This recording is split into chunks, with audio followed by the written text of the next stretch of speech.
In this next section, we're going to be discussing the Doppler effect. Now, you've probably heard the word Doppler before. If you watch the weather much, you'll see that most of the meteorologists now are using Doppler radar in order to be able to predict storms and to see where the major disturbances are. If you've studied much astronomy, you've probably heard of a redshift.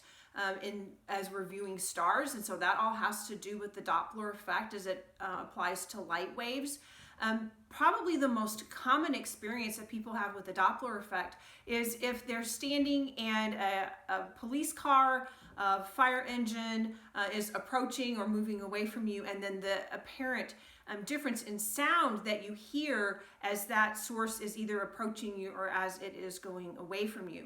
And so what we're going to be talking about today is how to determine what the change in frequency that we hear is from the actual frequency of the sound that that object is producing. Now, for some of you, you may not have a whole lot of experience with that. I know for me, I live on a state highway, and so we have sirens go by every day. I mean, there's not a day that goes by that we don't hear some sort of fire engine or police car or something go by with its sirens blaring. And so for me, I know that when a siren moves away from me, the pitch goes down. But you may not have lived the kind of life where you've heard sirens a lot. And so maybe you're not sure what happens to that sound when it goes down. It's not something that just is right on the tip of your tongue or right at your fingertips because you're really, really familiar with what happens in that type of situation. So if that's the case for you, we're also going to think about it not from what you hear, but from what you see in a diagram of these sound waves. Now, when an object emits sound waves, I'm going to depict it something that looks like this, where this blue stick thing in the middle is supposed to be a siren or an alarm system of some sort. Again, I live in the Midwest, and so we have lots of severe thunderstorms, lots of tornadoes in this area, and so our local governments have erected these storm sirens, and so if those go off, we know that we need to seek shelter because there's a storm approaching. Now, when they are emitting the sound waves are going out in all directions, and they're concentric circles because the sound is being emitted, at a constant pace, obviously. And so the wavelengths here are all equal. Now, there is also a picture in your book on page 359. I've tried to replicate that here. I'm not nearly the artist that they used for the book, but this is supposed to be a fire truck, and its siren is going. So when it emits the siren, if it is sitting still, the sound waves are going to come out in concentric circles with all the circles equidistant from each other. However, this particular fire engine is moving in this direction. And so as he's moving in that direction, he's running into his own sound waves. And so the apparent wavelength is getting shorter, and then the frequency is also getting more frequent as he's running into his own sound waves. And so if you're standing over here in front of that fire truck, that's going to affect the way that the pitch of that siren appears to you. Now, they gave you an equation in the book to calculate what the apparent or the observed frequency of a sound is if either the observer is moving or the source is moving. And that equation is right here.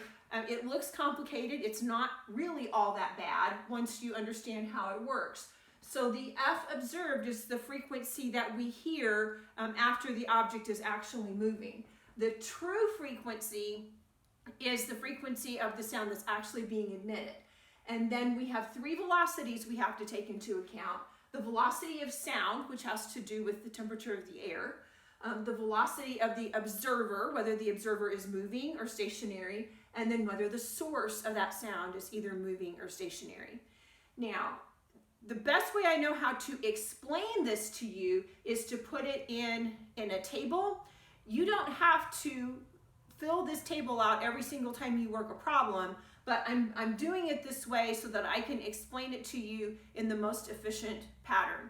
So what we're going to be looking at, we have 4 specific situations we're going to be looking at, and we're going to be comparing the pitch of the sound that is heard, the wavelength, the frequency of that observed pitch, we're going to look at what has to happen to the numerator and the denominator in that particular situation, and what the velocity of the observer are and what the velocity of the source are. So I'm going to step back out of the way for just a second, and if you want to copy this chart down in your notes, right now you have an unencumbered view of what that chart looks like. So if you want to copy it down so you can fill it in as we're going through it, you should have an unencumbered view right now, and you can pause the video and get that copied down onto your paper.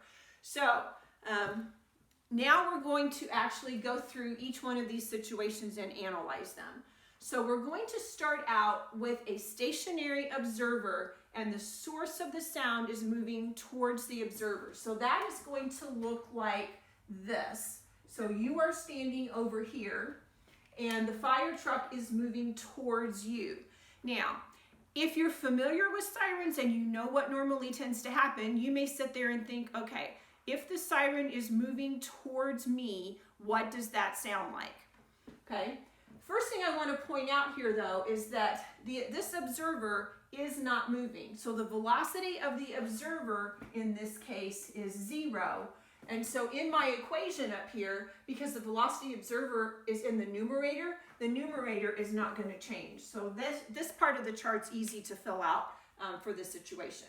Okay, so now let's go back to this moving fire truck. Fire truck is moving towards you. If you're familiar with that, you think in your head, okay, I know that if that's true, the pitch goes up. If the pitch goes up, that means the observed frequency is going up and the wavelength is going down. If that's not something that you're familiar with, then instead what I want you to think of is, what does this picture look like?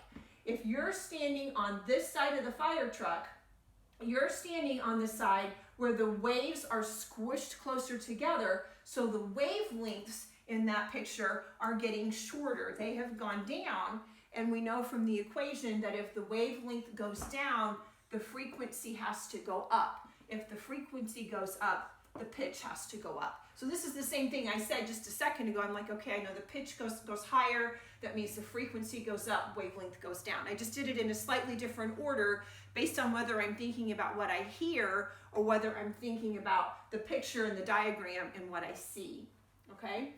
So the only way to get this F observed to change, because my numerator is not going to change, my denominator has to change. So if I want this frequency to go up, what does that mean has to happen to my denominator? Well, my denominator is going to have to get smaller. So think about this for a second. If you have two fractions, 1/4 and 1/2, if you get half of the pie is bigger than 1/4 of the pie, right? But a 2 is bigger than a 4. I'm sorry, 2 is smaller than a 4. I said that backwards. A 2 is smaller than a 4, but a 1/2 is bigger than a 1/4. So that means if I need this observed frequency to get bigger, that means that I have to make my denominator get smaller, okay? If my denominator is going to get smaller, the only way to make that number smaller is going to be to subtract off the velocity of the source. All right? So let's now do the situation where the observer is stationary and the source is moving away from the observer. So now, in place of you standing on this side, you are now going to be standing on this side over here, okay? Once again, the observer is not moving. So the velocity of the observer is 0, and that means that the numerator is not going to change. If you're thinking about it by what you hear, what I hear when a fire truck moves away from me is that the pitch gets lower. If the pitch gets lower, the observed frequency goes down, okay? If you can't think of it by the way that you hear it, think about it by the way the picture looks. You're standing on the side where the waves are further apart. So if the waves are further apart, that means the wavelength has gone up and that means the frequency has to go down because the pitch is going down, which is what I said just a second ago. The pitch has to go down, okay? This time I need this number to get smaller. If I need a smaller number over here, the denominator of a fraction, if the number is going to get smaller, the denominator has to get bigger. And so if I want a bigger denominator, I'm going to have to add the velocity of the source, okay? Now, third situation is where the source is stationary and the observer is moving toward the source. So if the source is stationary, that means this velocity is going to be 0, and since the velocity of the source is in the denominator, now it means that my denominator is not going to be changing. So here, source is stationary, so here's my siren, and if I'm moving toward the source, that means I'm over here and I'm moving that direction, okay? If I'm moving that direction, if I'm moving towards this, that means I'm going to hit those sound waves more often, and the frequency with which I'm hitting them is going to go up because it's going to seem like the wavelength has actually gotten shorter. So that means if the frequency that I'm hitting those waves is going up, that means the pitch should be going up as well. So as you can see, this looks very much like the first situation that we were in. However, this time, the denominator is not changing because it is the observer that is moving. So if I need this number to get bigger, the numerator is also going to have to get bigger. So if my numerator has to get bigger, that means I'm going to have to add in the velocity of the observer. Okay? Final situation is where the source is stationary and the person is moving away from the source. So now you're over here and you're going this direction. As you're moving, since the observer is the one that's moving and the source is not, once again, this is 0 and my denominator is not going to change. So what's happening now? Well, as I'm moving away from them, I am actually going to hit those waves less frequently. So this is going to go down, and it will seem like the wavelengths are actually getting longer. So what that means is that the pitch is going to go down. So if the frequency has to go down, then the denominator is not changing. So if I want this to go down, that means my numerator is going to have to get smaller. And if I want my numerator to get smaller, then I'm going to have to subtract off the velocity of the observer. Okay? So now that we've got our whole table filled in, again, I don't want you to think that you need to construct this table and fill this in every single time that you have a problem to do, but you are going to have to think about what this means for every problem that you do. You're going to have to be able to go through that thought process in your head so that you can figure out, is it the numerator or denominator that's changing? Is it going to have, am I going to have to add or am I going to have to subtract? So let's now try a couple of problems. Hopefully you have all this copied down. I'll step back one more time in case you need to double check anything on your chart before I erase it all, because obviously I don't have any space to work problems right at the moment. So hopefully now you can pause the video if you need a little bit more time. I'm going to erase this so that we can work a couple of problems. I am going to leave the equation up there though, so I don't have to rewrite it, but we're going to get rid of all of this.